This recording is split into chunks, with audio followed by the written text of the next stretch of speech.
한국어 단어 조성 원리를 통한 한글 문해력 강좌 한자 공부 양도 130번째 시간 시작하도록 하겠는데요. 오늘도 역시 5획에 해당하는 부수 하나를 체크하고 넘어가도록 하겠습니다.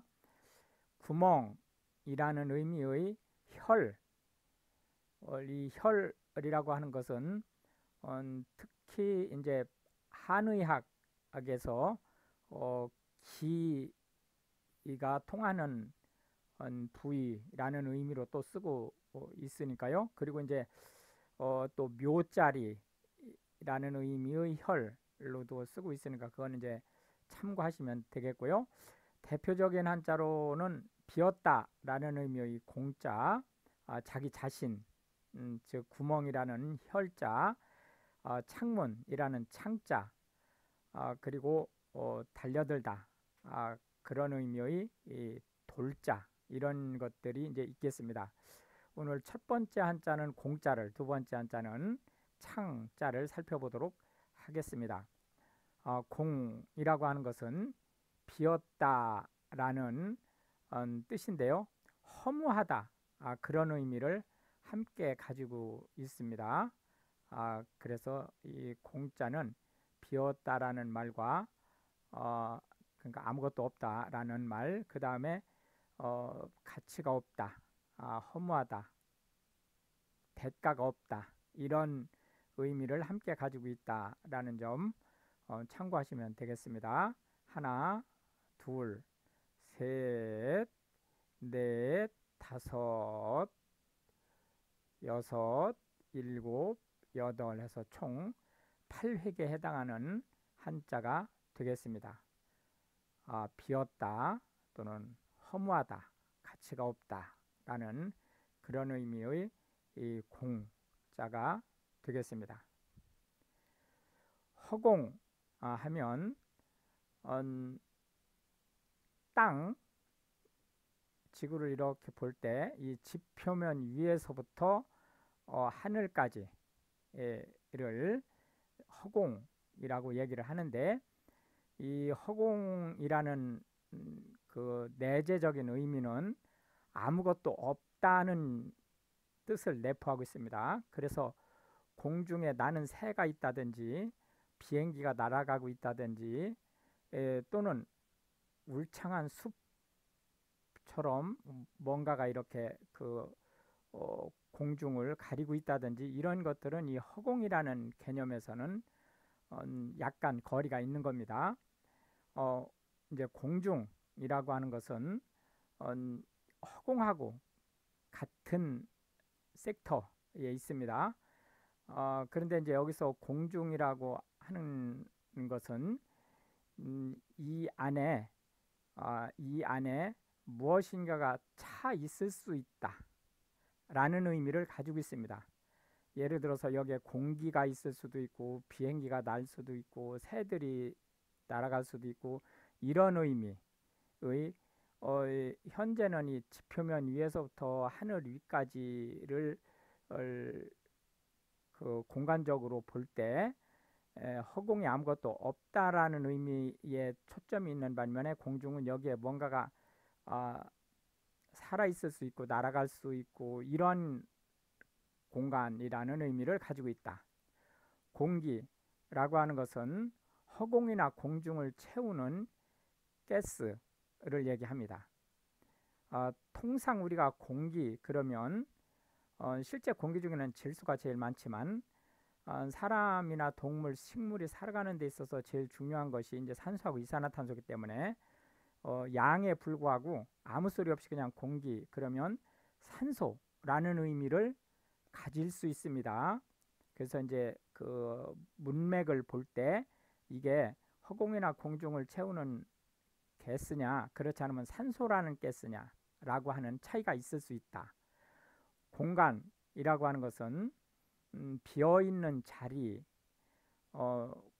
공백 상태, 이런 것을 뜻하고요. 예를 들어서 책에서 이 글자와 이 글자의 사이, 이것도 공간입니다. 또 사람이 여기에 앉아 있고 또 어떤 사람이 여기에 이렇게 앉아 있는데 이 사이 이런 것들을 모두 공간이라고 얘기를 한다. 공백이라고 하는 것은 이 사이에 아무것도 없는 상태 또는 이 간격 이것을 공백이라고 얘기한다. 공허하다라고 하는 것은 아무것도 없어서 허탈하다 이런 의미를 가지고 있고요.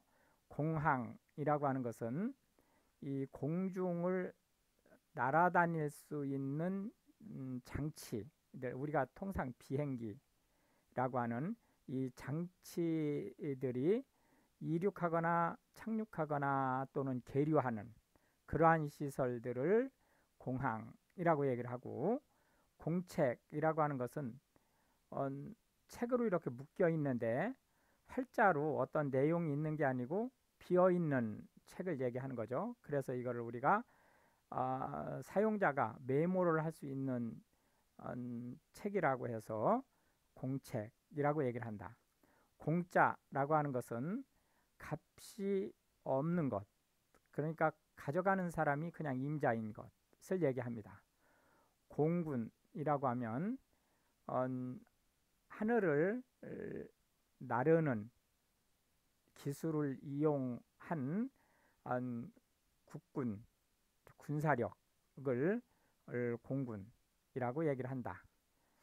두 번째 한자는 창문이라는 의미의 창자가 되겠는데요. 이 창이라고 하는 것은 바깥으로 뭔가를 볼 수 있는 그러한 틈을 얘기하기도 하고 또 내부와 외부가 소통하는 경로를 얘기도 합니다. 어쨌든 일반적으로는 창문을 뜻합니다. 해서 창문이라는 의미의 창자가 되겠는데요. 역시 혈 부에다가 대자 그 다음에 마음심자를 써서 창문이라는 한자를 구성할 수 있겠습니다. 그래서 창문이라는 의미의 창자가 되겠는데요.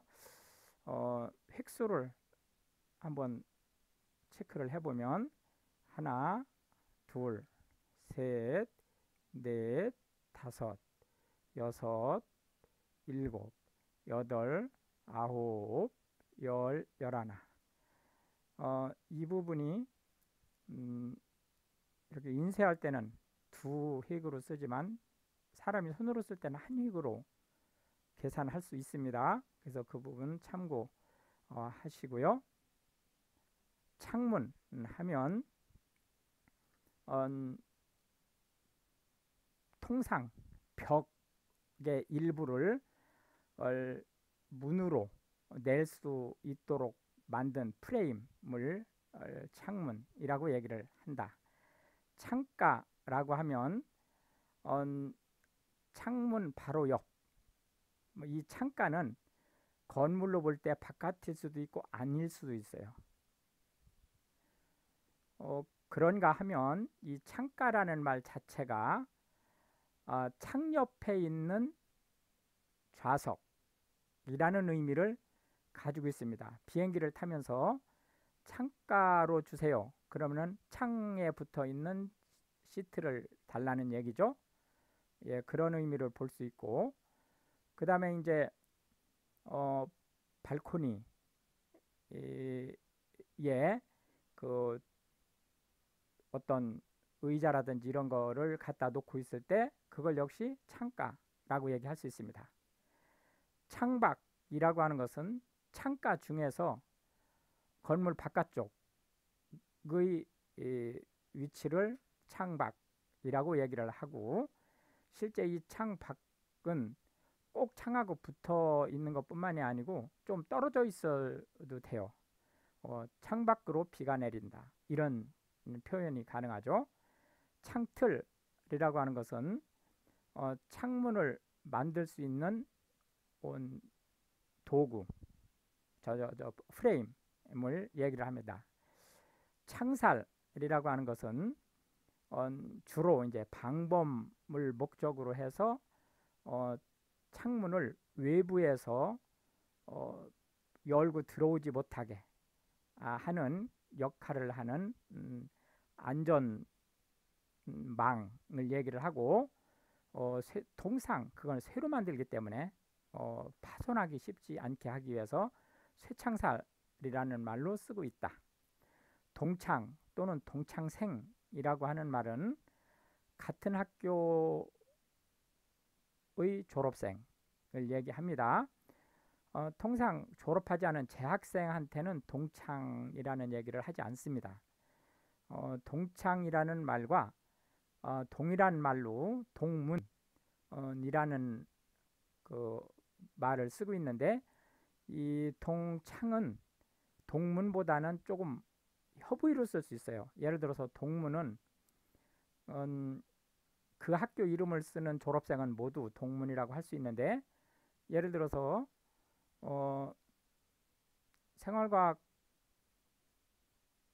전공한 사람은 생활과학을 전공한 사람들끼리 동창이라고 얘기를 하지만, 뭐 예를 들어서 뭐 법과대학 출신한테는 동창이라는 말을 안 쓸 수도 있어요. 그러니까 이제 요 동창은 동문보다는 상대적으로 좀 거리가 좁혀질 수 있다. 즉 단과대학이나 또는 학과가 같을 때에만 동창이라는 말을 쓸 수 있다라는 점. 그게 아주 보편화된 건 아니지만 이제 그렇게 까다롭게 쓰는 사람도 있을 수 있어요. 그러니까 그거는 참고하시면 되겠고요. 맥락을 보고 체크하시면 됩니다. 창구라고 하는 것은 특히 금융기관 안에서 고객과 카운터가 만나는 그 텔러가 만나는 그 장소를 창구라고 얘기를 하고요. 또 이제 특정 업무의 파트너십을 가지고 있는 사람을 창구라고도 얘기를 합니다. 그러니까 통로, 그죠? 그쪽 세계와 통하는 우리 쪽 그 파트너십을 창구라고 표현을 할 수 있다. 차창이라고 하는 것은 차 문 중에서 유리 부분을 얘기하는 거고요.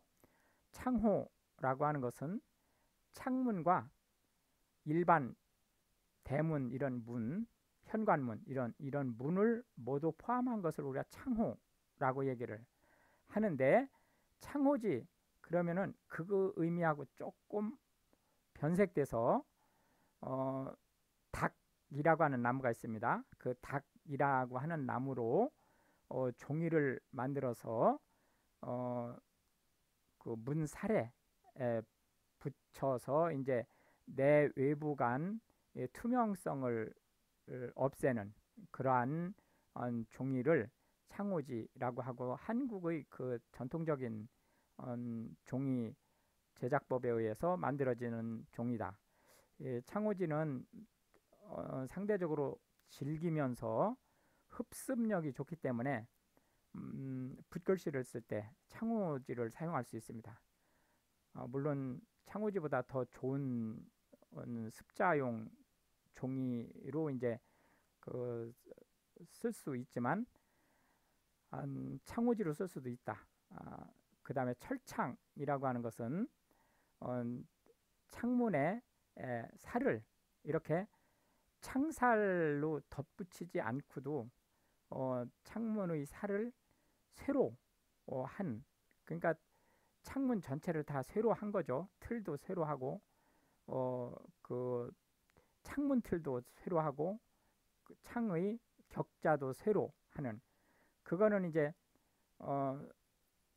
외부에서 내부로 침범을 못하게 하는 목적이 창살인데 반해서 철창은 내부에서 외부로 나가지도 못하는 구조를 가지고 있어요. 그렇기 때문에 우리가 통상 철창 그러면 감옥이라는 의미로 쓸 수 있다.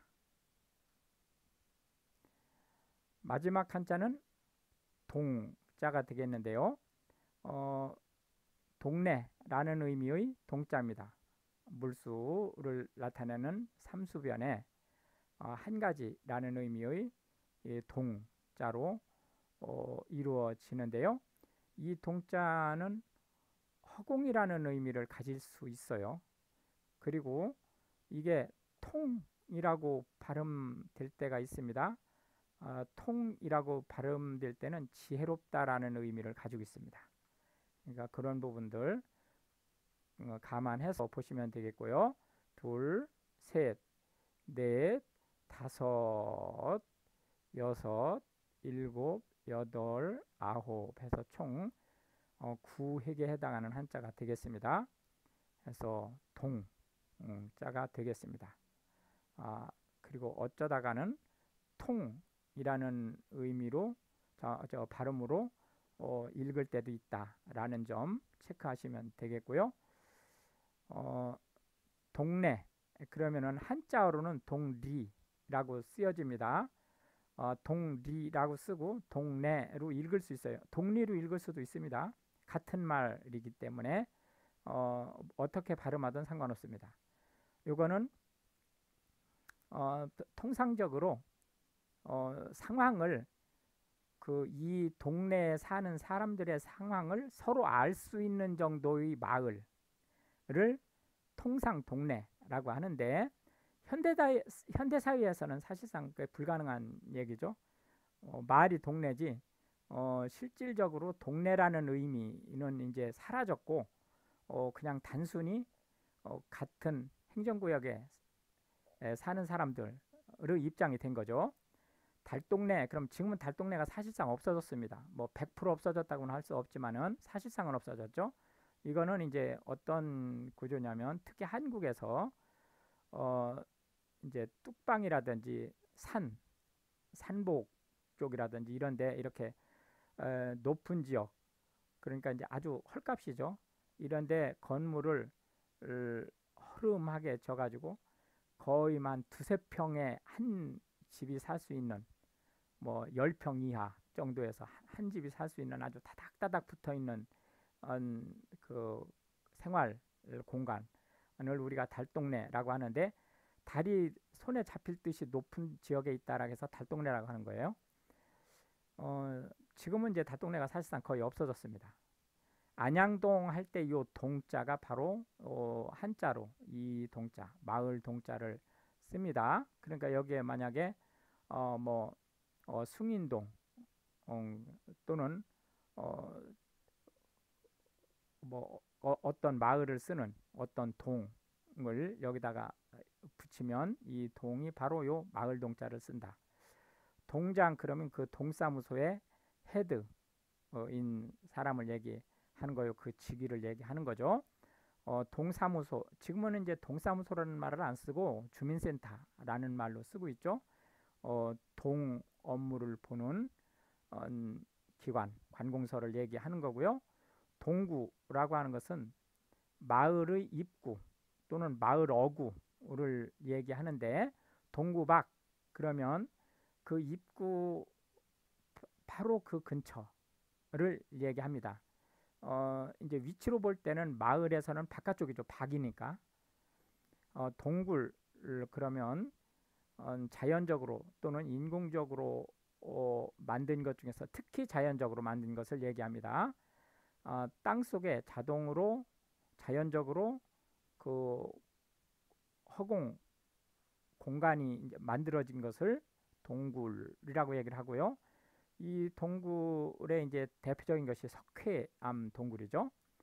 이제 통찰력 하면 지금 통자로 읽는 거죠. 동을 이거는 내면 또는 이면 겉으로 보이는 거 말고 겉으로 보이지 않는 그 내면이나 이면을 볼 줄 아는 능력을 얘기합니다. 통촉이라고 하는 것은 윗사람이 아랫사람의 사정을 볼 수 있는 것을 얘기합니다. 특히 임금이 신하 또는 백성들의 사정을 헤아리는 것을 통촉이라고 한다. 통시라고 하는 것은 일을 이쪽에서 저쪽까지 완전히 그 해박하게 볼 수 있는 눈을 얘기합니다. 그렇기 때문에 통시적이라고 하면 일의 전반적인 것을 다 볼 수 있는, 특히 이 일이 시작할 때부터 지금까지 오는 이 일종의 그 과정, 역사적인 과정 이런 것들을 종합적으로 볼 수 있는 것을 통시적이라고 얘기를 합니다.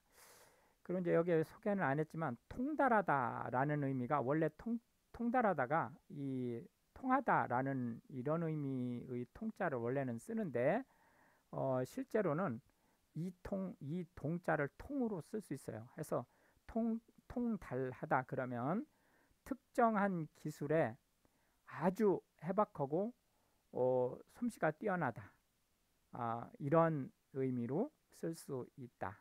이렇게 해서 이제 오늘도 우리는 하나의 부수와 세 개의 한자 그리고 각 한자에 대해서 현대 한국어에서 자주 쓰이는 10개씩의 단어를 살펴보았는데요. 이것이 한글 문해력을 향상시키고 외국인으로서 한국어를 배우시려고 하는 분들한테 한글 단어가 어떻게 만들어지고 또 활용되는지 이런 것들을 폭넓게 전달할 수 있기를 바라겠습니다. 실제 한국인이 문맹률로는 세계에서 문맹률이 가장 낮습니다. 3%대거든요. 그러니까 100명 중에 3명 정도밖에 안 돼요. 글을 못 읽는 사람이 한국인은. 그런데 말이 통하는 것은 1등서부터 쭉 100등까지를 만약에 세운다고 하면 전 세계 국민을 한국인이 3분의 2 지점에 있습니다. 한 65% 정도 지점에 있어요. 즉 내가 하는 말을 상대방의 엉뚱하게 듣고 상대방이 하는 말을 내가 엉뚱하게 해석하는 이러한 일들이 확률로 볼 때 3분의 2 확률이라는 거예요. 이제 그것의 가장 큰 원인 중에 하나가 바로 똑같은 말. 예를 들어서 방화사, 방화수 그러면은 불을 끄기 위해 예비하는 모래나 물을 얘기하는 거죠. 근데 방화범 그러면은 불을 놓은 범인이란 뜻이에요. 그러니까 똑같은 방화가 어떤 때는 불을 놓는다는 뜻으로 어떤 때는 불을 막는다는 뜻으로 쓰이죠. 이런 것들이 이제 말이 통하지 않는 그러한 사이로 몰고 가는 가장 큰 원인 중에 하나다라고 이제 볼 수 있다는 거죠. 어쨌든 시청해 주셔서 감사하고요. 우크라이나를 위해서 기도해 주시면 더욱 감사하겠습니다.